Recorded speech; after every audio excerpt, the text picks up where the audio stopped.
Signor Presidente della Repubblica, questa volta mi appello a lei non per una critica, ma per una supplica. Non si faccia fregare un'altra volta, perché qui, con la scusa di fare una legge contro la corruzione, stanno per fare ancora una volta una legge per favorire la corruzione, soprattutto per rendere ancora più impuniti i politici che magnano. Andiamo con ordine. Come lei sicuramente saprà, signor Presidente della Repubblica, durante l'inchiesta Mani Pulite abbiamo scoperto qual era il cuore del problema della corruzione ambientale italiana. E il cuore del problema era il seguente. Si era creato un tale automatismo obbligato a pagare, per cui gli imprenditori, i privati, coloro che si rivolgevano alla politica, all'amministratore pubblico, al pubblico ufficiale, sapevano che o si adeguavano o non trovavano spazio per avere un appalto, una fornitura, per avere un servizio, per avere un loro diritto. Bisognava passare sotto la forca cautina del politico di turno, dell'amministratore pubblico di turno, del pubblico ufficiale, che si doveva ritrovare una busta in mano o qualcosa di simile, e in cambio la pratica camminava. Io all'epoca chiamai questa modalità d'azione ambientale. Ricordo sempre il caso di questo vecchio imprenditore a cui chiesi: ma da quando è che paghi le mazzette? Lui ha detto: io è dal 48 che faccio l'imprenditore, mi ricordo solo i 3 casi che non ho pagati, ed era l'anno 92. Ricordo sempre un giovane imprenditore che era da 3 mesi che faceva l'imprenditore perché era morto il papà, e quando gli chiesi: ma perché hai dato i soldi? Boh, te l'hai chiesti? Boh, no. Gliel'hai offerti? No. E perché l'hai fatto? Perché così faceva papà. Perché papà mi aveva detto che se non facevo così non potevo avere appalti. In termini tecnici, questo modo ambientale di svolgere la corruzione in realtà si chiama concussione per induzione, ai sensi dell'articolo 317 del Codice Penale, che prevede appunto 3 casi con cui si svolge la concussione. La concussione, ricordo a me stesso, lei lo sa bene, signor Presidente, a differenza dell'estorsione, è quell'estorsione che fa il pubblico ufficiale e non il privato cittadino.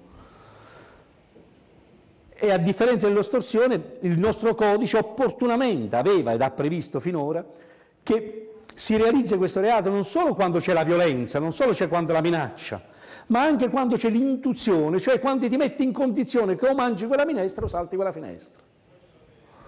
Questo è il reato tipico con cui si è realizzata Tangentopoli in tutti questi anni. Perché le è mai capitato a lei di vedere un amministratore, un pubblico ufficiale che prende la pistola e minaccia qualcuno di pagarlo? È mai capitato qualcuno che si mette a prendere a schiaffi, un politico si mette a prendere a schiaffi un imprenditore per avere la mazzetta? È capitato sempre che quel politico, quell'amministratore pubblico, quel pubblico ufficiale semplicemente non si muove. Semplicemente la tua pratica te la mette da parte, semplicemente va avanti sempre la pratica dell'altro, semplicemente trovi sempre la porta chiusa, semplicemente non riesci a chiudere il cerchio. Questa è la concussione ambientale, questa è la concussione per induzione. Perché ho fatto tutto questo discorso? Perché ieri lei, signor Presidente della Repubblica, ha detto che in Italia abbiamo bisogno di fare al più presto una legge anticorruzione. Lei lo sa o non lo sa qual è la proposta di legge che è depositata in Parlamento, che hanno già approvato a un ramo del Parlamento e vogliono approvare all'altro ramo del Parlamento, dicendo che in questo modo lottiamo meglio la corruzione in Italia? Bene, quel testo di legge prevede l'abrogazione del reato di concussione per induzione. Rimane solo la concussione per violenza o minaccia fisica. Se questo è il risultato, rifletta un attimo, quali sono le conseguenze? Che finora tutti quelli che dovevano dare il denaro sapevano che, seppur costretti, seppur con l'acqua alla gola, seppur con il cordone in gola, potevano ricorrere dal giudice e dire: ma guarda che cosa mi sta facendo questo signore, ma perché fa 2 pesi e 2 misure, ma perché a me mette da parte? Oggi non lo potrà più dire, perché se lo dovesse dire, egli risponderebbe di corruzione anche lui, perché il fatto illecito rimane. È ovvio che rimane il fatto illecito, non è lecito che un civile, un privato cittadino, un imprenditore dia dei soldi a un pubblico ufficiale per atti contrari ai propri doveri d'ufficio, a un politico che dia soldi per fare cose che non deve fare. Oggi però aveva la possibilità di far valere la sua figura di parte lesa, eliminando il reato di concussione per induzione. Egli diventa complice della corruzione, cornuto e mazziato. Cosa vuol dire? Che se dovesse riferire quel che sa, il giudice deve condannare non solo il pubblico ufficiale, ma anche lui. Qual è la conseguenza? La cosiddetta omertà obbligata. Cioè, per evitare un guaio peggiore, a chi viene richiesto una somma di denaro o comunque una tangente, non andrà più dal giudice, perché da quel momento in poi diventerebbe anche colpevole. Il risultato quale sarebbe? Che